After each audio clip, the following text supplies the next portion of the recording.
Hi hello నమస్తే this is గనా. ఇప్పుడు మనం చెప్పుకోబోతున్న స్టోరీ కళ్యాణం. స్టోరీ నచ్చిన వాళ్ళు ఇక్కడే స్కిప్ చేసి వెళ్ళండి. కళ్యాణం స్టోరీ ఎపిసోడ్ 2. మధుర వాళ్ళ రూమ్కి వెళ్ళగానే దేవాంశ్ కోపంగా మధుర గొంతు పట్టుకొని ఆమెను గోడకి అదిమి పెట్టాడు. అతడు అంత కోపంగా ఉన్నా కూడా మధుర నవ్వుతూ అతడి ఫేస్లోకి చూసేసరికి అతడి కోపం మొత్తం ఎట్టో ఎగిరిపోయి, ఎందుకే నాకు నచ్చని పనులు చేసి ఇలా చంపుతున్నావు నన్ను అన్నాడు.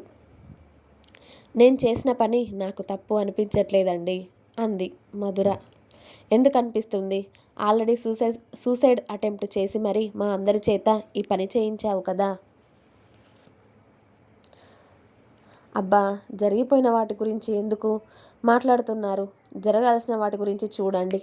నేను నా చెల్లికి మీకు ఎందుకు పెళ్లి చేశాను మీకు తెలుసు కదా. ముందు దాని పని చూడండి, ఇలా నన్ను కోప్పడకండి అంటూ అతడి షర్ట్ బటన్స్ ఓపెన్ చేసి అతడి ఛాతి మీద ఆమె చేయితో రాస్తుంది సున్నితంగా.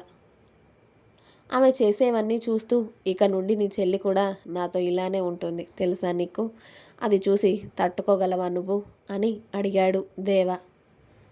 అబ్బా, నేనేమైనా చిన్నపిల్లనా అండి? అన్నీ తెలిసే కదా దానికి మీకు పెళ్లి చేశాను.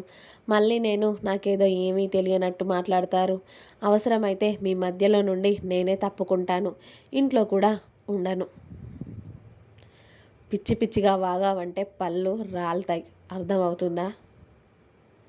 ఓ, బాగా అర్థమవుతుంది. మా చెల్లిని పెళ్లి చేసుకో అని ముందు అడిగినందుకు నా గూబ గుయ్యని పెంచేలా కొట్టారు కదా, అది నాకు ఇంకా గుర్తుంది అని అమాయకంగా మొహం పెట్టి తన చెంపని రుద్దుకుంటుంది మధుర. అది చూసి దేవ ఆమె చెంప మీద ముద్దు పెట్టి, ఎందుకే ఇద్దరి పెళ్ళాల ముద్దుల మొగుడిని చేశావు నన్ను అన్నాడు. ఎందుకో తెలుసు కదా మీకు, మళ్ళీ అడుగుతారేం? నాకు పిల్లలు పుట్టలేదు అనే కదా మీకు నా చెల్లితో పెళ్లి చేశాను. మా ఇద్దరికి పుడితే నీ పిల్లలు ఎలా అవుతారే అన్నాడు దేవ. ఎందుకు అవ్వరు? మీరు నా భర్త, అది నా చెల్లెలు. మీకు పుట్టబోయే పిల్లలు నా పిల్లలు కూడా అవుతారు. నేనే వాళ్ళని పెంచుతాను. మీకన్నా వాళ్ళకి నేనే ఎక్కువ అవుతాను. మీరు ఎన్ని అన్నా నేను నా నిర్ణయం మార్చుకోను. ఎలాగూ పెళ్ళి అయిపోయింది, ఇక ఇలాంటి మాటలు అనవసరం కూడా. మీరు నన్ను బాధ పెట్టాలని అలాంటి మాటలు మాట్లాడకండి చెప్తున్నా మీకు.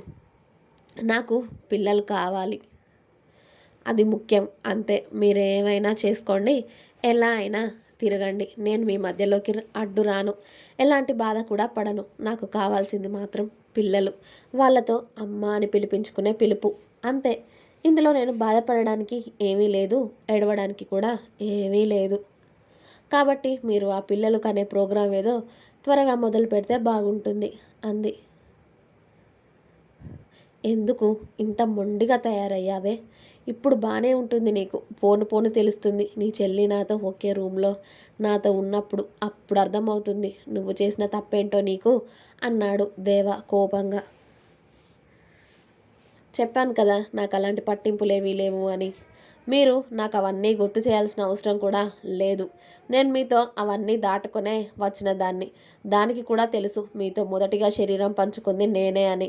అయినా కూడా మిమ్మల్ని పెళ్లి చేసుకుంది కదా, అది కూడా మీతో కలిసి ఉంటుంది. కావాలి అంటే మనం ముగ్గురం కలిసి ఒకే రూమ్లో కూడా పడుకోవచ్చు, నాకేం అభ్యంతరం లేదు అంది మధుర దేవాని ఓరాగా చూస్తూ. చి, సిగ్గులేందానా, ఇలా ఎప్పుడు తయారయ్యావే?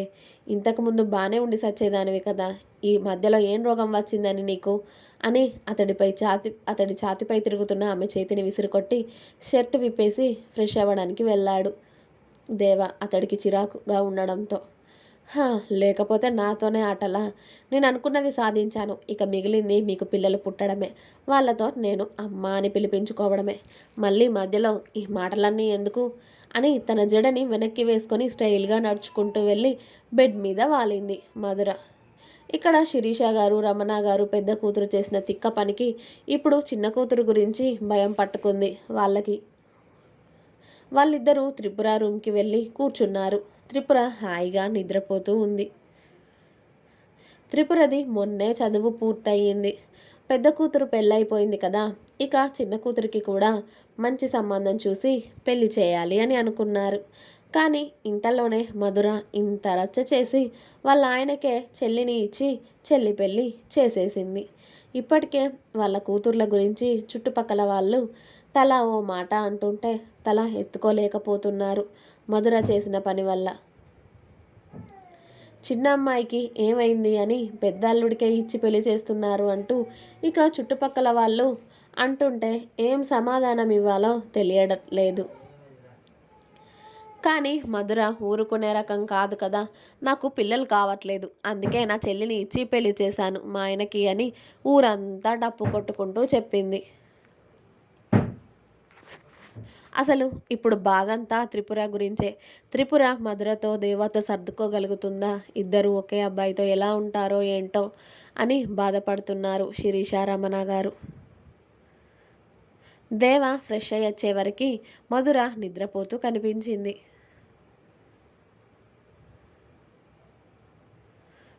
అతడు డ్రెస్ వేసుకొని మధుర పక్కకి వెళ్ళి కూర్చొని ఆమె మొహాన్ని తేరిపారా చూస్తూ, నీకు పిల్లలు అవ్వట్లేదు అని నేనైనా మా అమ్మ నాన్న అయినా ఇప్పటికీ ఒక్క మాట అన్నావా? నిన్ను ఎందుకే నీకు నువ్వే ఇలా అనుకొని ఇంత పని చేశావు? ఎవరినైనా బేబీని దత్తత తీసుకునే వాళ్ళం కదా. ఇప్పుడు నీ చెల్లి గురించి కూడా నువ్వు ఆలోచించలేదు అనుకుంటూ దేవా కూడా అలాగే నిద్రపోయాడు. సాయంత్రం అయ్యేసరికి మధుర త్వరగా లేచి ఇంట్లో పనులన్నీ పూర్తి చేసి రాత్రికి అందరి కోసం భోజనాలు వండి భర్త చెల్లెలి శోభనం కోసం మరో బెడ్రూమ్లో ఫస్ట్ నైట్ డెకరేషన్ అంతా తన దగ్గర ఉండి పూలతో డెకరేట్ చేస్తుంది ఆ రూమ్ని. ఇంకా అక్కడే ఉంటే ఏమేం చూడాల్సి వస్తుందో అని నీలిమ ప్రతాప్ గారు, ఇక మేము వెళ్ళొస్తాం మధుర, ఏదైనా అవసరం పడితే మళ్ళీ వస్తామని అక్కడి నుండి వెళ్ళిపోతారు. శిరీష రమణ గారు కూడా కూతురు పిచ్చి చూడలేక త్రిపురకి 100 జాగ్రత్తలు చెప్పి వాళ్ళ ఇంటికి వెళ్ళిపోతారు.